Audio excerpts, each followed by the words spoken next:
everybody, welcome back to another episode of 5 Minute Gaming News, the show that may or may not be 5 minutes. Today in the news, video games make kids smarter. There, I said it. Take that, 80s parents. In a new study, researchers asked the question, what is the association between video gaming and cognition in children? The result, kids who play video games have better memory and better control over their motor functions than kids who don't. And while video games may not be 100% responsible for this, the findings add to the bigger body of work showing that gamers have better performance on some tests of brain function. The study used data from the Adolescent Brain Cognitive Development ABCD study, which launched in 2018 and is tracking brain development in thousands of children in the United States as they grow into adulthood. Participants periodically go through a battery of assessments, including brain imaging, cognitive tasks, mental health screenings, physical health exams, and other tests. The video gamers did better on the tests, the study found. They also had differences in brain activity patterns from non-gamers.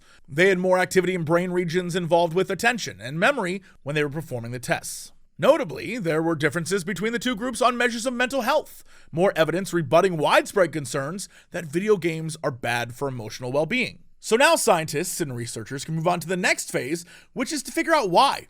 What about the games is causing this change? What about those playing the games is causing this change? A lot of questions, not a lot of answers so far, but that's what science is. Let's figure it out. And the goal is to figure out how we can use or create games to help with cognitive disabilities, or to help repair some sort of cognitive function in someone, or to even just assess in some way. Super interesting stuff here. I can't wait to see what they do over the next few years and how they follow this ABCD trial and study, and should be very interesting. Can't wait. The future is going to be wacky. In other news, I don't want to say I told you so, but with Overwatch, I told you so. Over the last week or so, Overwatch 2 players have been getting more and more vocal about a trend happening in the game. No one wants to play support. So if you've never played an online or MMO type of game of any sort, let me explain the general gist of it for you. There are three archetypes. There's the tank, there's the DPS, the damage dealer, and then there's the healer. And the tank is the one who takes all the damage, and you get out in front and you take the hits.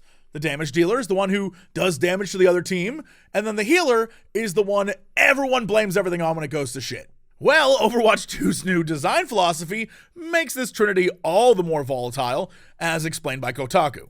Overwatch 2 has two ways to stand in line as you wait to be led into a game.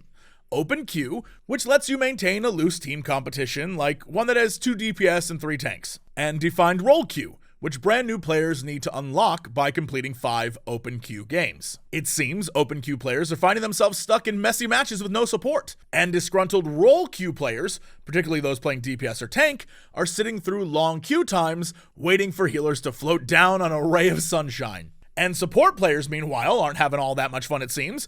On the Blizzard forums, players are speaking up about the issue. There are plenty of people who want to play support. I'm one of them, said a commenter on the Blizzard forum. But whether or not it's currently viable to play support in pub matches with the game's current climate is, I think, a real issue. Again, like I said when the Battle Pass first dropped, this is going to be an issue.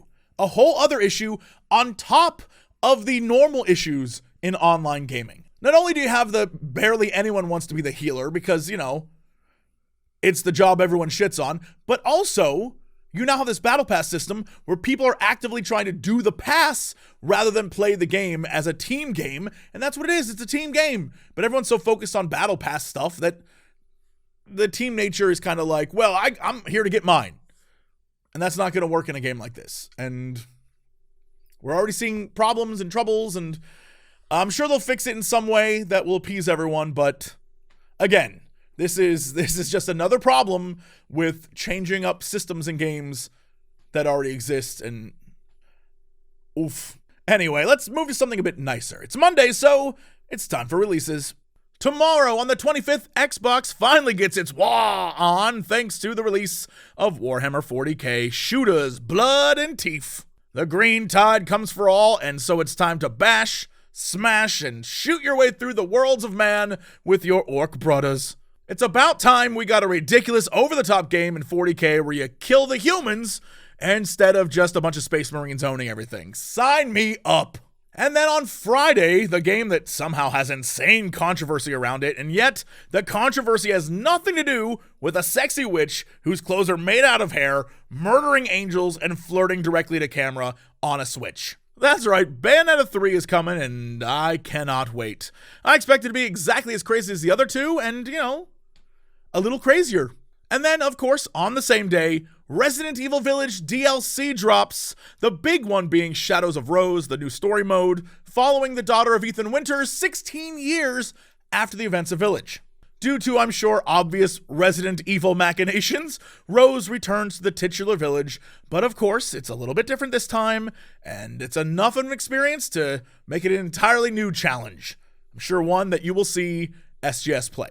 So that is it for the news. Thank you so much. Hey, if you're in the LA area tomorrow, we're doing a live show for Chilluminati. Go to chilluminatipod.com. I think there's still a few tickets left, so if you want to grab those, we'd love to see you. That is it for me. See y'all tomorrow for another episode of 5 Minute Gaming News.